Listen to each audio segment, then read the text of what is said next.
For this video, I went for the Platinum Trophy for this really unique indie game called While We Wait Here. The reason this game caught my eye as I ended up pushing back the current game I was playing is because of how intriguing the game sounded. While We Wait Here is a kitchen management simulator psychological horror game.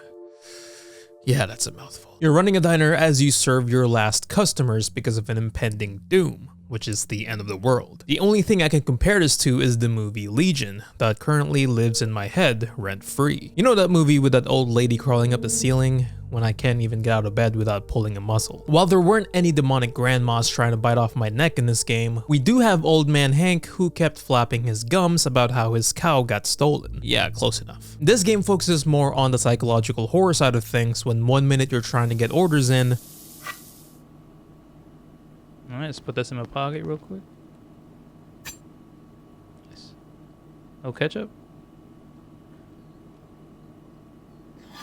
Oh yeah, she's a serial killer. And the next, everyone is just laying in a pool of blood. Trophy-wise, it's pretty straightforward. I just needed to get the endings for everyone in the diner, and there are 2 other trophies that I had to go out of my way for, ever so slightly, just to obtain it. All the endings are missable as well, where if I changed my mind whenever they asked me for advice again, this will actually void their ending and they'll end up just dying there, I guess. Since apparently I'm also holding their destinies on top of their orders. But the game starts off one quiet afternoon with only 2 customers at the diner. Hank was rambling about his cow, and in the back we have Trevor from GTA 5 reminiscing about the good old days. Another regular would then walk in as she starts sharing about how she got a lead role in a movie. It was a peaceful time, but this wouldn't be a psychological horror game if nothing weird started happening. As we all were just chatting away, drunk Trevor interrupted our conversation as he demanded for some more drinks. While the acting isn't something to write home about, this guy definitely did a good job at pissing me off. So when the choice came up, I decided to scold him for being a rude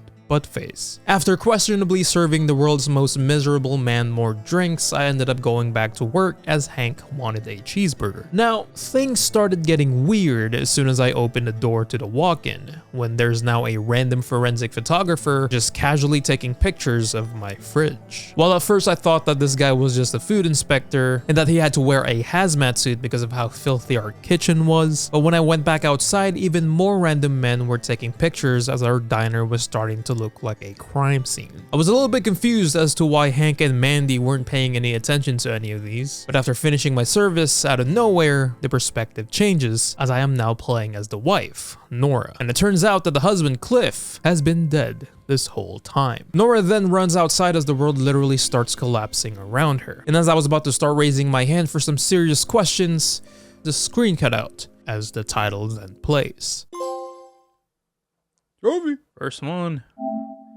Play as Nora. The next scene plays out as I am now playing as a different person named Alex. She and her friend Lisa just got kicked out of a bar when they find Lisa's boyfriend in a car romantically shanking another woman. The game quickly describes as to what type of person Alex was as she grabs a pipe and now I have to trash this guy's car. There was a trophy for trashing Adam's car, and since this is Adam, unfortunately for him, it was trash day and I had to take out the trash. Okay, look, I smacked this car multiple times hoping for a trophy to pop, but nothing ever did. So with that in mind, I knew that I had to come back on another playthrough to finish the job. Back to playing as Nora now, where I keep seeing hallucinations of Cliff as she keeps trying to brush it off. At one point, he's boarding up the diner, which might mean that she's trapped emotionally, or maybe she's just not ready to move on. Either way, I was still very confused. For some reason, Hank and Mandy were still the only customers I have when this guy with a tinfoil cap walks in. As he starts rambling on about an upcoming alien invasion and government conspiracies, he then shares more of his lore as he mentions that his mother was paying him to go see a psychiatrist, but instead he bought a rifle to fight the aliens. He's a sweet kid that just wants to make his mother proud and obviously save everyone from the alien invasion. The game then throws me into a first-person shooter sequence as I participated in this impromptu shooting range and blasting cardboard government agents. It eventually gave me my second trophy. After the flashback scene, Alex and Lisa walks in the diner. Alex orders food while Lisa looks like she's about to cry as they then show how bad they were at whispering. Alex, we came in here because we needed a phone.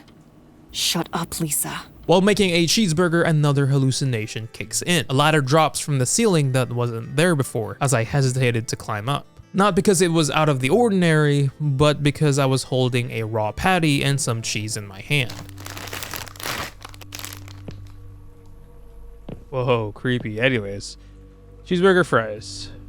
I can't. But the game didn't want me to ignore the ladder, so like every dead person in every horror movie ever made, I decided to climb up. On top I see Cliff, and now we were inside an attic of our new house. As the frozen patty and the cold cheese started melting on my bare hands, the end of the world started happening again as I get knocked to the ground and back to reality. Pretending that nothing bizarre happened back there, I went ahead and started making the cheeseburger, which was low-key also making me really hungry in real life. As all of my work was then done, I go back to having our casual talks with the customers as Hank starts telling a story about his childhood and how his dad forced him to work the farm. It started off calm like a mini walking sim, where I'm just milking and feeding the cows, which was kind of peaceful, until suddenly it shifts into a horror game as I am now being chased by this terrifying version of Hank's father. Genuinely wasn't expecting this kind of horror from this game, but I did get a trophy for working at Hank's farm. While Mandy's story was a lot more upbeat, she was basically just excited about her new role in the movie and later commented that she finally met someone that she is currently seeing.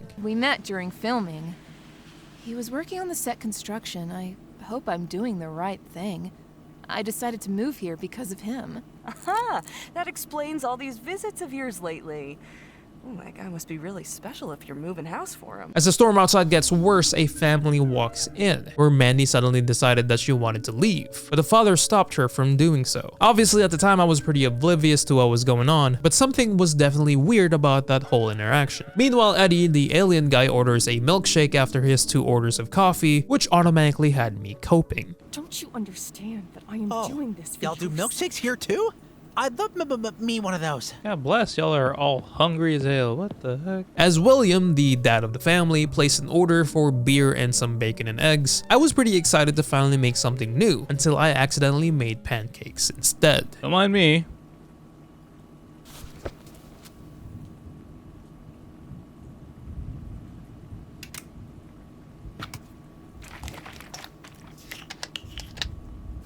No, I didn't mean to make pancakes.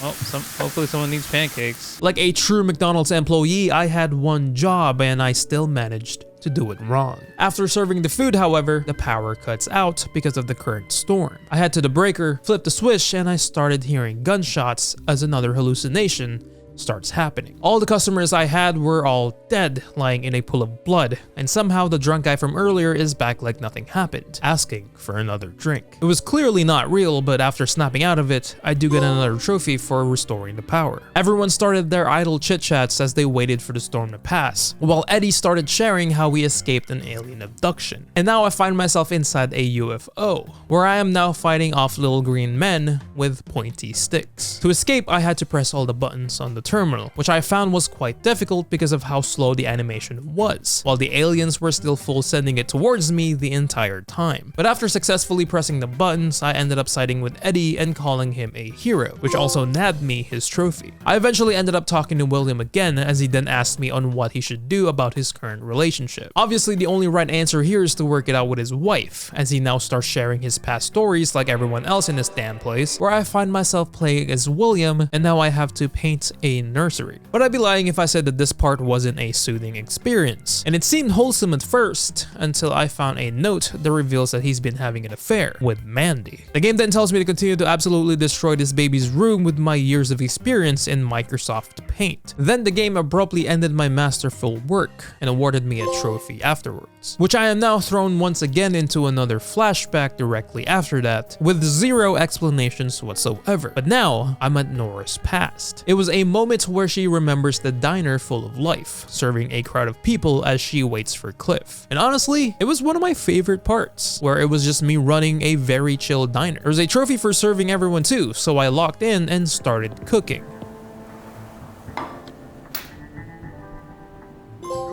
Alright, I was supposed to cook.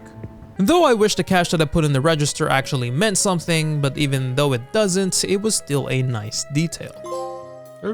At this point in the game, I have failed to get the proper endings for Hank and William, since I chose different responses from that of last time, which ended up confusing them and muddying their resolutions. So they ended up not getting proper closure. You're muddling my convictions. I did get the ending for Alex and Lisa as they ran back out to drive off, which I then decided to go out and check on them. This was when Lisa finally confesses that they actually hit someone on the way here. And to keep Lisa out of prison, Alex straight up killed the guy to avoid any witnesses. Well, that was a little extreme. Like the stand-up citizen that I am, I told them to go to the cops and tell the truth, which lined up with what I initially responded to them with earlier, securing their end scene and another trophy. Afterwards, I get a final flashback that shows what really happened to Cliff as he gets shot dead by that drunk guy at the diner from earlier. And since I didn't get to save any of the characters, Nora ended up just staying behind. The last scene shows her with Cliff in their dream home, while a tornado rages in the background. I thought it was symbolic, like the world didn't really end, it just felt like it ended for her. Then the game cuts out to the diner getting completely destroyed, so now I'm not sure if the world actually ended or not. And that was the game. And once again, completely confused as I was when I first started. But now it's time to mop up the rest of the trophies I had missed. I thought the one for playing as Cliff was bugged at first, but it turns out that all I had to do was pick a different choice at the beginning, which completely surprised me as different scenes started playing out. And eventually having the game have Nora as the person that was killed instead of Cliff this time around. You don't have to leave. There's still people to help here. Oh my gosh, she's dead now. What? Stay with me. For a little while longer. What just happened? I can't, not anymore. Can a place where we are not together even be special? Our world will fall apart if you leave, my love. I have to leave. What? Mainly by residents of the area. According to authorities, a man named Frank Smith, who was visibly intoxicated, entered the diner and started...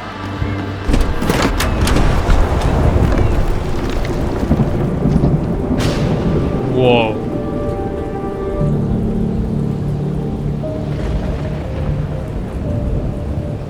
I wasn't expecting that. Everything will be destroyed. Come back inside. This is our only shelter.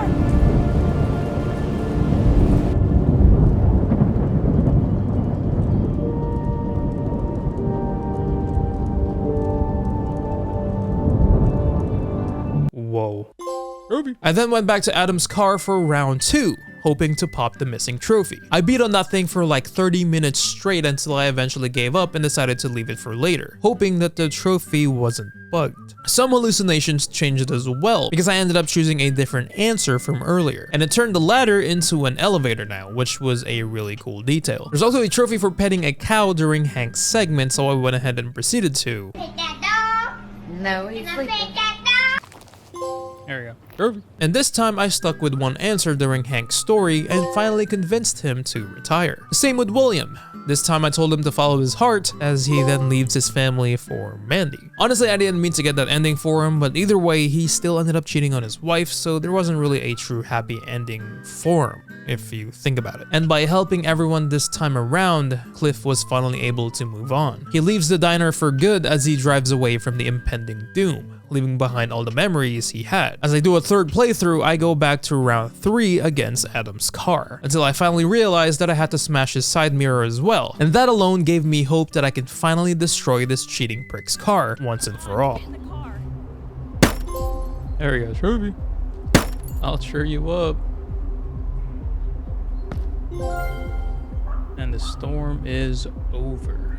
Overall, I think this is a really great game, where I might even have it on my Mount Rushmore of really cool horror/thriller indie games along with Killer Frequency. The story does need some work as I still need some clarity if there really is some sort of end of the world thing happening in this universe. And it might not look like it since all the endings for everyone were them either moving on from a problem, setting things right, to watching a movie, and being on a freaking vacation on a cruise. It doesn't hint at any type of catastrophe anywhere except for the scene of the diner turning into rubble. and Nora's other ending where she gets reunited with Cliff, which strongly suggests that Nora also did in fact meet her unfortunate demise. While it strongly leans towards how the end of the world was just another way of saying that Nora's world came to an end the day her husband passed away. The description of this game clearly states that you're serving your last customers as everyone braces for the end of the world, however. I mean, the story definitely hits the feels and it's definitely good, but I guess there's still a potential game out there that can tell a story of an actual end of the world event while you still serve your last clientele. And as for Trevor, where the news from the TV was being played, they said that he was actually on the run. But the reporter also mentioned that this happened weeks ago, which for one, it kind of makes sense that either Cliff or Nora were still having some hardcore hallucinations about each other. But it still doesn't make a lot of sense as to why Mandy nor Hank mentions this, or why they're still at the diner to begin with, which probably leads me to the other theory that everyone at the diner might just be the couple's hallucinations as well. But that theory doesn't really make for a good story, especially for my third theory, where Lisa accidentally runs over a person in the middle of nowhere. There was no explanation as to why this person was just on the road until I saw his shoes, which were the same shoes that Trevor was wearing. It was confusing at first since the reporter did say that it's been weeks now since the incident, so maybe Trevor just hid in the desert and maybe tried to hitch a ride as he tragically gets run over. I would like to believe this theory, but now I'm kind of regretting the choice of telling the girls to do the right thing, because if I would have known this theory while playing earlier, I definitely would have just kept it to myself. But hey, that's just a theory. A plot theory.